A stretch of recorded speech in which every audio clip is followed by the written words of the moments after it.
These are the Magura MT7 brakes. I've wanted to try these for a while now, and luckily they came on this bike. So now that I've had a chance to ride them, let's talk about my thoughts. And like all of my reviews, I'm just going to start with the conclusion right up front. These are good brakes. I like them in a lot of ways, but I'm still disappointed.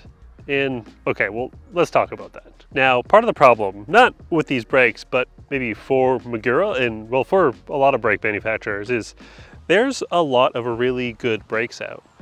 A couple years ago, before I had a chance to try a lot of these newer brakes, maybe like the Maven and the Haze and so on, I would have said these brakes are great. I probably would have kept them and had no problems with them. But now there's a lot of really good competition. And because of that, because of the context of all brakes out there, I think these fall quite a bit short. But like I've been saying for a long time in all my bike reviews and bike part reviews, that is on me. That is the way that I feel about it for my style of riding, the kind of brakes that I like, the feel. It's a vibe and it's very personal to me. And if you like the way I ride, or you like to ride the way I ride, then you know what, maybe we align. But I think there's a lot of scenarios where, yeah, there's a big mismatch between the terrain I ride, how often, how big you are, how you ride, just the style in general. That means that you could love these brakes and you could love other brakes that I don't like, or bikes that I don't like. So keep that in mind when you're watching these reviews. Let's talk about the first sort of disappointment. I've known about this for a bit now. I knew about it before I rode these brakes, but they're made of a plastic. I think they call it like carbo texture or something like that, but for all intents and purposes, they're plastic. And I think it's just a weird decision for a bike component, especially one that is, you know, prone to getting hit and prone to breaking a lot. The lever is a spot where basically if you fall, yeah, it's really easy to catch them on things and it's really easy to break. So making them out of a more fragile material just seems like an odd choice. Now I think it's to keep costs down or save on weight.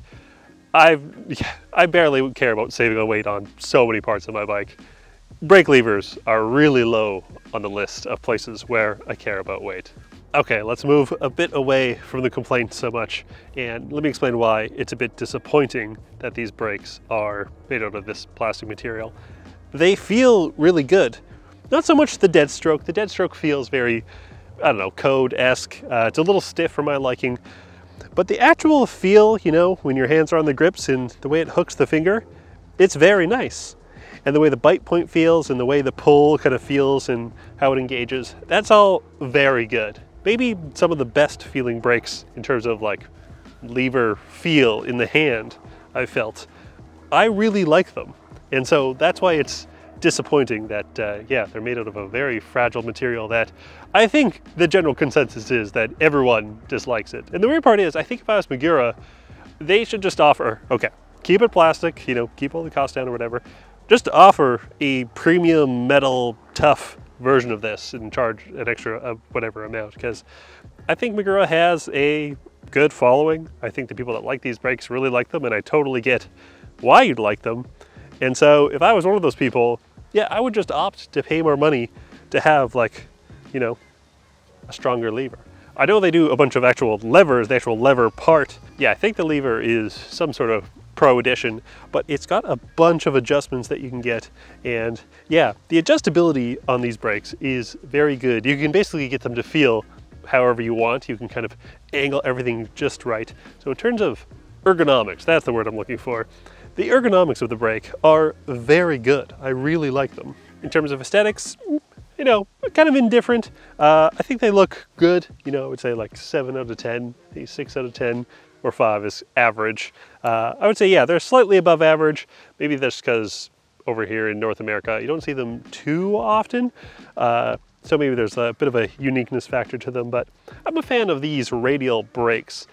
That's another thing. I feel like Magura and other brands that make the radial style brake, that is where the piston is kind of along the axis that your finger is pulling, as opposed to at 90 degrees like you'd see on Shimano and SRAM and, you know, most other brake manufacturers. I feel like it's not clear why they're doing this, and I actually had to search the internet for a while why you would choose one over the other.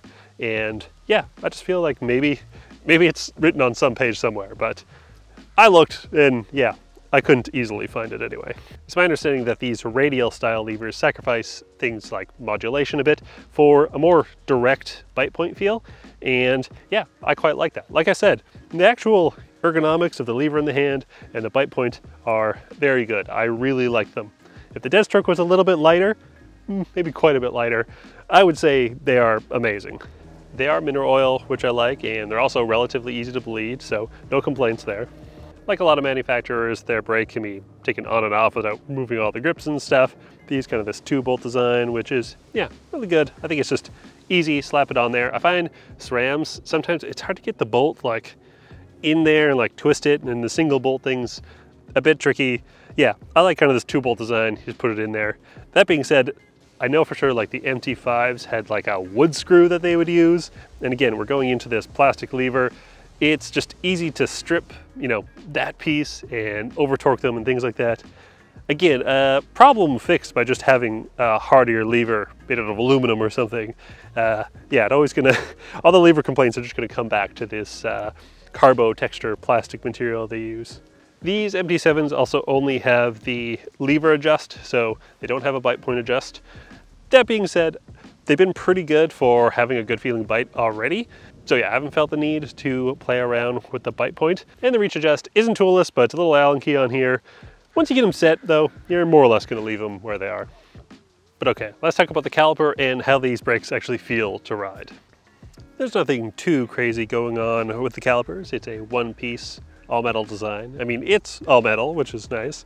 I suppose it probably gets a little too hot for the carbo texture.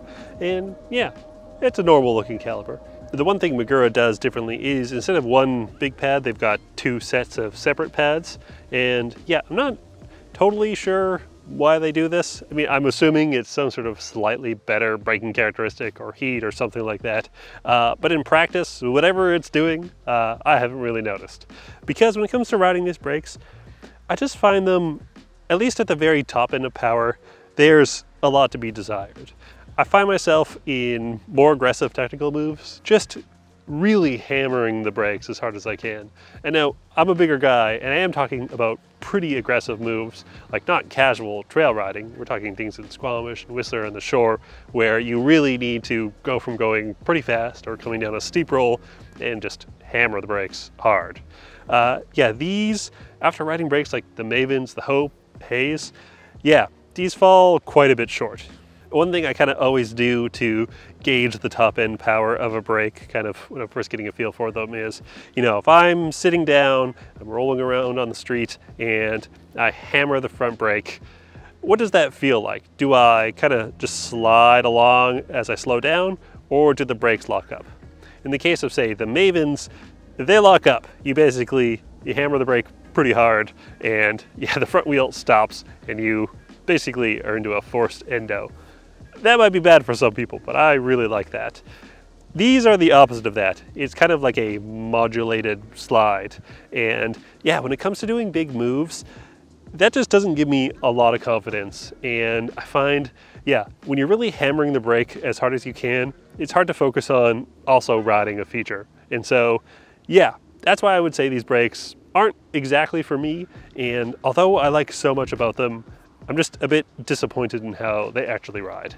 Okay, but maybe you don't need that top end power. If you've ridden these brakes and you thought, yeah, it's totally fine, or you've ridden Codes, or you've ridden Shimano XTs even, yeah, if the top end power has been more than enough on a lot of these brakes, then the MT7s will be totally fine for you. I think there was that EnduroMag power rating of all the brakes and stuff, and these were maybe just like a hair behind all of the usual suspects of brakes from Code and Shimano. So yeah, it's not that they're like not powerful. It's not that you can't ride them. I've been riding all the usual trails that I ride. It's just now that there's so many good, powerful brakes out, it's hard to go from having that Hope, that Maven power, and then coming back to this. And that's why I said, in the context of these recent brakes that have come out, that's why it's hard to ride brakes like the MT7s. Okay, but like I said, maybe you don't need all that power. What about things like modulation? I do think these brakes modulate quite well.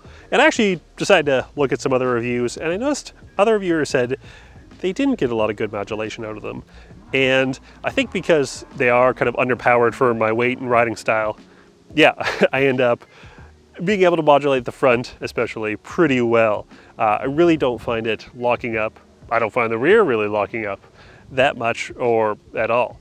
And so when I go do my usual, you know, graded, slanted wood thing, nose, stoppy down, yeah, really no problem in terms of modulating the brake. Again, where the problem comes in is if my rear tire starts to dip a little too low, I can't hammer these brakes harder to lift it back up. I kind of just slide back down. Maybe I modulate it back down. Either way, the rear tire is coming down. But in general, I would say these have pretty solid modulation. One thing to note with a lot of brakes, and it was true for these as well, is they come stock with organic pads. Again, for riders like me, and I think really the riders that these brakes are marketed towards, especially say the Hayes, the MT7s, 4-pot big brakes, I mean, isn't the assumption that the rider is going to be doing pretty hard riding? I find that organic pads just don't have enough power. And so if you have a brake that's already not super powerful, like the MT7s, and you put organic pads in there, they'll be quiet and maybe the initial bite will get a little bit better. So you get, you know, slightly better feel just right off the top. But yeah, then you find yourself hammering the brakes even more. And I think people who are buying these brakes, especially aftermarket, I think they're looking for more power. I mean, maybe I'm wrong, but that's the impression I get, at least from the marketing material and the general vibes out there. So long story short, this is a complaint about organic pads. They can just go away. I don't like them. I find they wear out way too fast. I find they just lower the power of the brake. And in general, I just go straight to metallic pads and I honk away. That's about it. Honk away with all that power. Anyways, rant about organics over. I am joking a bit. I know organics pads do have their place, and I know a lot of people do like them, but I don't. Straight to metallic. But in terms of reliability, these brakes have been very good. I've ridden them a lot of steep trails, a lot of big descents, and yeah, they always feel really consistent. And like I said, the lever feel, the ergonomics, the bite point all feel great, and they pretty much always feel great. On some really steep descents, I can heat them up, and there is a bit of fade in terms of the top end power, more so. But that's typical of pretty much all the brakes I've ridden. The only brakes that seem to hold out a little bit extra are things like the Maven, and I believe the Hopes have also been able to dissipate a bit extra heat, but I'm still testing those, so we'll double check that. But in general, yeah, I would say they dissipate heat as well, or pretty much the same of most other 4-pot brakes from other big manufacturers. So I have sort of two columns, brakes that are for me and brakes that aren't for me, and these fall into the not for me category. But of brakes in that category, these are one of my favorites, if not my favorite. They're reliable, they're easy to bleed, you can ignore some of the quirkiness with the plastic lever, and maybe you don't need that top end power. Yeah, if we ignore kind of that stuff, or you're just okay with that, they're great brakes. They're a very solid product. Now I can hear the comments coming out of the camera right at me saying, obviously, try the Gustavs. And Dale actually has the Gustavs, and maybe I'll get them after him. Yeah, they do have basically all the same feel, everything, just a big chunkier version of this lever, but with quite a bit more power. That being said, I feel like it's still not as much power as I'd like. My parking lot test is they would kind of squeak their way over into the for me pile of brakes, but be kind of towards the bottom. Again, there's just so many great brakes out there that, yeah, it's a really tough competition. But like I said, that is an opinion from a parking lot test. I have not ridden them for any extended period of time. And it's my understanding that right now there's only organic pads and the rotors only go up to 200 mil, and you have to use a specific 2.5 mil thick rotor with the Gustavs. Yeah, there's a bunch of weird quirkiness going on with them right now that would basically mean I wouldn't bother buying them, because again, there's so many good brakes out there.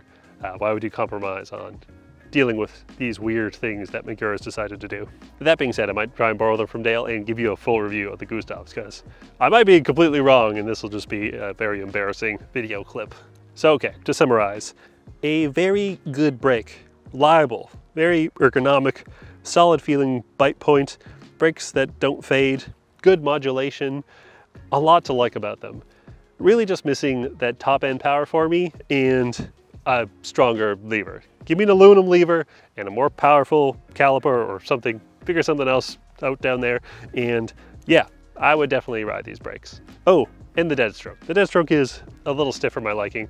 Again, I very, very, very rarely hear anyone say they prefer the dead stroke feeling of, say, the Codes, the MT7s, these slightly stiffer brakes over something like the Haze. Everyone tries the Haze and says, yes, this is how brakes should feel. So yes, I would prefer a lighter dead stroke. And so I'll put my rankings of brakes that I've tried somewhere right here and show you guys.